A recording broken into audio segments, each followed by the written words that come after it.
This is an I Am Listening exclusive podcast. Not everyone might be able to go vegan or vegetarian, but whether it's taking a 1 day a week where you do take that vegan option or that vegetarian option, just to reduce the carbon footprint of your foods. On the similar topic, whether it's buying local in your local greengrocers rather than going to the supermarket and buying a kiwi that's been flown from halfway across the world, buying fruit and veg that is grown in your county. All of these little things add up to a huge impact, both in Kent and globally. Hello and welcome to this Tread Lightly podcast from us at the Rainham Eco Hub. My name is Kaylee. And I'm Liz. And this podcast is where we delve a little bit deeper into those conversations with local everyday heroes that are doing small and impactful changes. We hope that you get as much out of this as me and Liz do, and that you also laugh just as much too. Today we have the absolute pleasure of talking to Tom from the Kent Wildlife Trust. As you know, we are keen supporters of our local Kent Wildlife Trust, and so we're really excited to have him here to come and talk to us a little bit about the work that they do and also their awards. So get comfy, get a cuppa and have a little listen. Nice to have you here, Tom. Thank you for coming along from Kent Wildlife Trust. No, thanks for inviting me. I sent you a couple of questions before we started recording today, and I always love to know what people's why is. It's really interesting because you kind of then get a bit of a deeper understanding of kind of where you've come from to do the work that you're in. So firstly, what is your role at Kent Wildlife Trust? So I'm the education officer at Kent Wildlife Trust. So my sort of journey into the conservation sector is maybe not a typical one, but no one I've talked to at Kent Wildlife Trust did take a typical route into conservation necessarily. I obviously, while I was at school, I became really passionate about wildlife and environmentalism. 2 geography teachers while I was at secondary school really sort of turned me on to that sort of world. And I then went on and studied geography at University of Southampton. While I was there, I volunteered for Hampshire Wildlife Trust, and I was this close to actually going on and doing an environmental master's degree. Life took a different route and I ended up being a teacher for 10 years. Wowzers. Did you teach in Kent? I taught in Kent, yeah. Where did you teach? I taught in Broadstairs for 5 years, but I was also teaching in Malvern for 2 years, which is sort of Worcestershire way, and in Coventry for 2 years as well. And did you go to school in Kent as well? I did, yeah. Oh, where did you go to school? Yeah, Broadstairs Upton Junior School, which is then the school that I ended up teaching in for 5 years. Wow, that's cool. Full circle. Yeah. Absolutely. Ended up actually being a head of year to one of the people who taught me when I was a pupil at school. Which was, I love stories lovely full like circle, that. lovely lady. So what's your why? So why are you now doing what you're doing? What kind of spurs you on to kind of do it? Even though my life took a sort of different route, I was always still really passionate and engaged with nature, but obviously loved the job I was doing in teaching. But then when I saw this job come up for an education officer at Kent Wildlife Trust, for me, it seemed like the perfect marriage of those two worlds for me. And it was about a time I was looking for a career change as it was. So a career in education and in wildlife at Kent Wildlife Trust just seemed like the perfect job. Absolutely, yeah. So what do you do day to day with the Kent Wildlife Trust, and what do the Kent Wildlife Trust overall kind of encourage you to do? So my role within Kent Wildlife Trust is primarily around engaging with children and families and trying to tackle what we'd call nature disconnectedness among the people of Kent. So our Wilder Kent 2030 strategy aims to have 25% of the population of Kent by the year 2030 having or taking meaningful action for wildlife. So my role in that is to help engage young people and families in nature, hopefully therefore instill that love of nature and the environment at a very young age that hopefully they're going to carry on throughout life. So we start off with the smallest of small with our Nature Tots programs, which is kind of a parent and toddler group, but forest school ethos. We're outdoors all day, they're in the mud, they're exploring wildlife, and that's from sort of 18 months up to 5 years.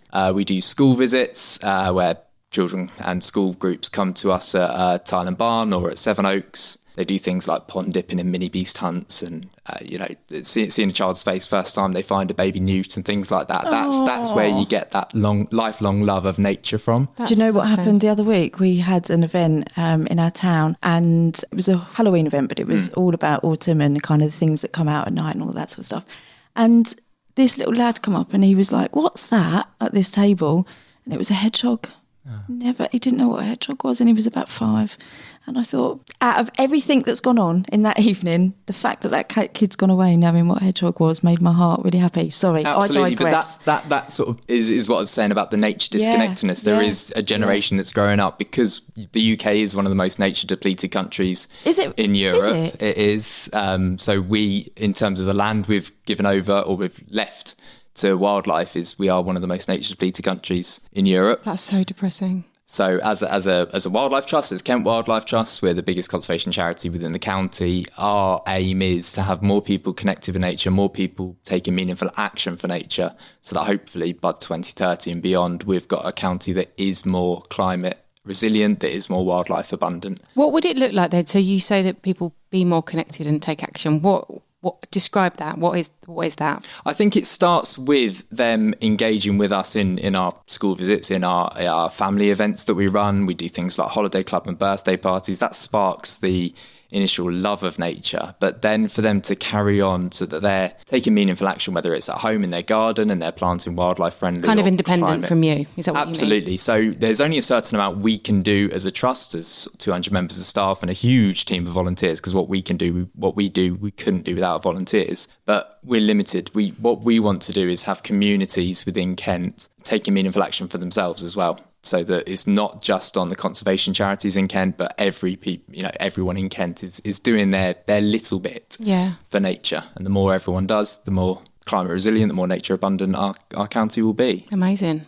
And what's the kind of barriers that you come across to making those aims a reality? Sometimes it's confidence or lack of understanding or knowledge, or not knowing what it is they can do or how much they feel they need to do. Sometimes it's that barrier of is my little bit enough? Is that going to be We hear that enough? all the time. And what do you say to people about that when they're going, I've got a small garden, I couldn't plant a tree, I can't we had a conversation. One of our podcasts was around kind of climate injustice and that perception that there are some people that feel they can do more than others. If you can buy an electric car, great. But how do you empower people that do feel that they've got so little at their fingertips in terms of their ability to make change? I mean, there's always something. So you might have a huge garden, a huge lawn where you can leave over a small corner to wildlife. But even if you just got a balcony that you can put out some pots of pollinator-friendly flowers that then attract the pollen, you're doing your little bit there. There are decisions that you can make in your everyday life that are not necessarily going to impact on the wildlife in your garden, but are going to have a bigger impact on sustainability in the environment worldwide, whether it's cycling to work or cycling to the shops instead of taking the car. I got what you mean, yeah. Whether it's taking, not everyone might be able to go vegan or vegetarian, but whether it's taking a 1 day a week where you do take that vegan option or that vegetarian option, just to reduce the carbon footprint of your foods. On the similar topic, whether it's buying local in your local greengrocers rather than going to the supermarket and buying a kiwi that's been flown from halfway across the world, buying fruit and veg that is grown in your county. All of these little things add up to a huge impact, both in Kent and globally. Do you feel like as a trust you are on target to meet your aims for 2030? It's going to be a challenge, but I think absolutely it's a challenge that we can do as a trust. I'm so glad you just said that. I think I would have cried if you said no, absolutely not. No, that's good. We will achieve it, but it's not something we can do together. We need everyone in Kent pulling together, and that's where things like our Wilder Kent Awards come in. So Wilder Kent Awards were launched in 2020. So it's now just coming up to its 4th year. We're launching Wilder Kent Awards. We share a birthday. Oh, for Rainy Mika Hub. Yeah, I think you were Wilder Kent Award winners a couple of years ago, I believe. She was in lockdown, wasn't it? 2020. Yeah, it might have been a few years ago now. That was such a funny and lovely day. It was very hot. I have got a picture to prove how hot it was. I was so red like a tomato, but I didn't realise that was your first one. Yeah, so it was before my time because I only started last year, but launched in 2020. We've gone from strength to strength each year, so it's open to schools, community groups, nurseries, colleges, universities, and towns, villages, cities can enter as well. So we're trying to get as many people in the county involved in taking positive action for nature. And that can be from the littlest things like recycling your crisp packets or choosing to walk to school rather than drive to school, all the way up to installing solar panels and monitoring your carbon use in your school. There are all sorts of actions people can take, schools, community groups can take. And we just want as much of Kent involved in that as possible. So 2024 launches on November the 20th, so a week from now when we're recording. So does that mean that your your nominations open for next round? Absolutely. So every time I go into a school and talk to a school about the Wilder Kent Awards, they're often really shocked and pleased to find out that, oh, we're already doing that. Oh, we do that. Oh, we do that. So my response is, well, yes, you're already doing a lot of these great positive actions.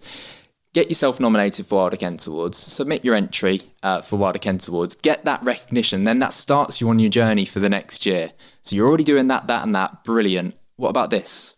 Try a bit more of this. Why not try building your own vegetable garden? Helps set a benchmark, doesn't it? It gets the ball rolling. And for me, when I go into schools, what I really like doing is connecting with the pupils, because when you get those really passionate pupils, when you get those really passionate kids that can take on the project themselves. I can see that's one of your joys. If you could see his face, listeners, his face is full of joy when you say that. I come from, obviously, the other side of the fence. I was a teacher. I know what it's like in schools to be a teacher who has got an awful lot on their plate, and the last thing they want to do is take on another project.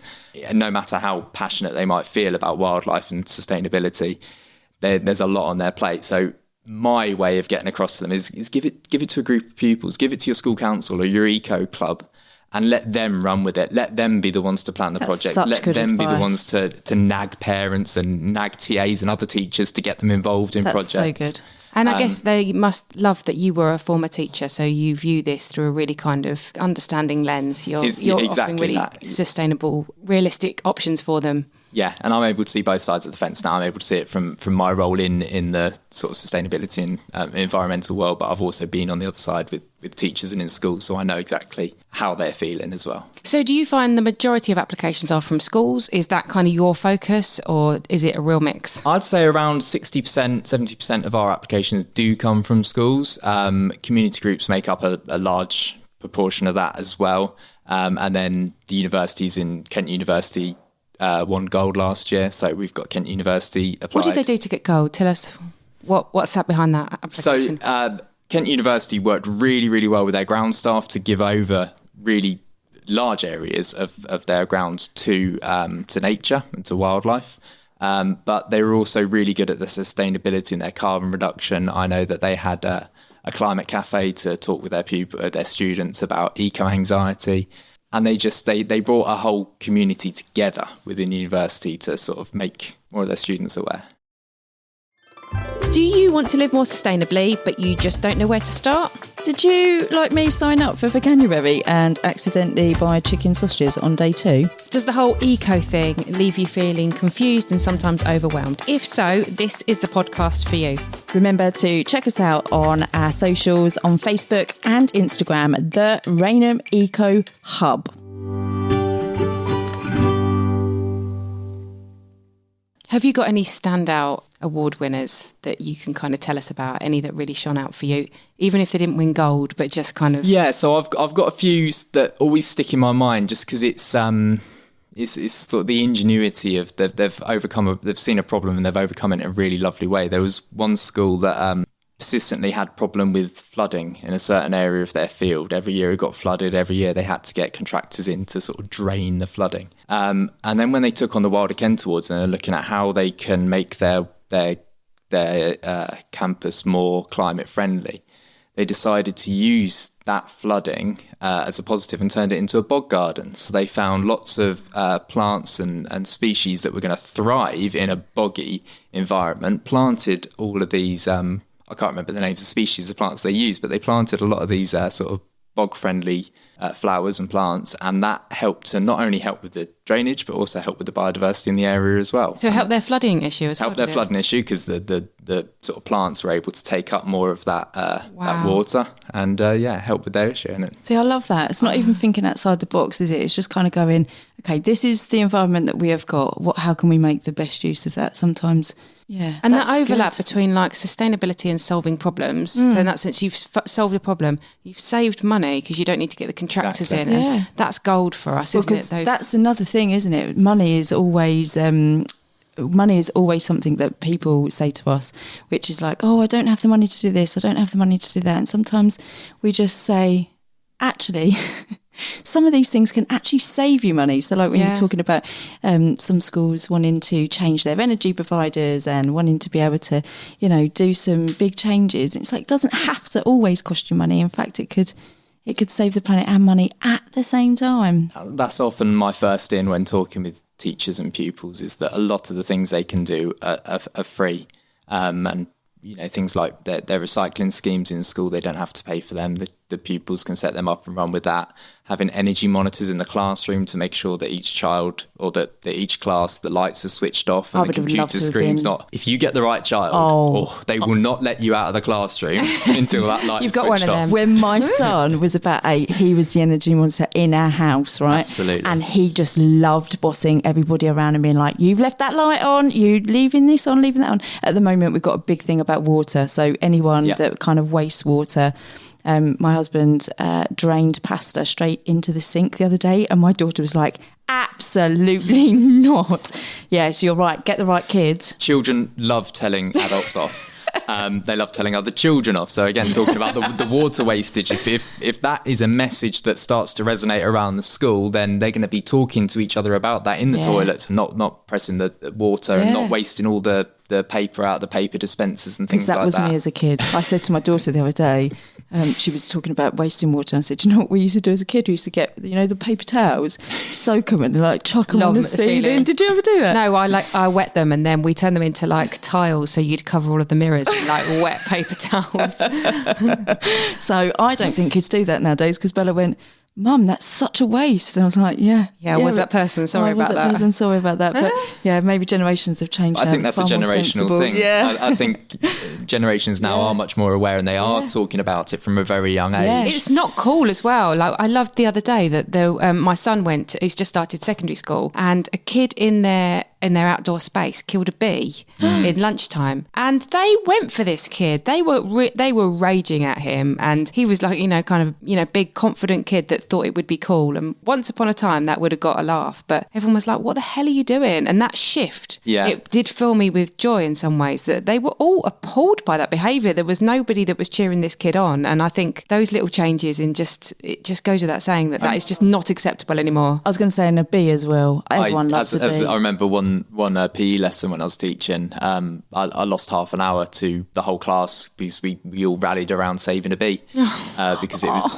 end of summer, it was crawling. It obviously needed a bit of support and a bit of help. They will remember that lesson forever though, won't they? They will. And, it got a really good education opportunity out of it. I know my purpose was I was meant to be teaching them football or whatever it was, but actually what they learned from that and the role that bee played, and why just one bee is so important, why we should try and help the bees. Your interruptions are your work is what I want to interject with there, and I think that was a perfect one. Did you save the bee? We got it to a safe space. We left it with a little dish of sugar water, and my message at that point was we leave it be. Pardon the pun. Leave it be. We leave it be. You're good, Tom. You are. You should do a podcast.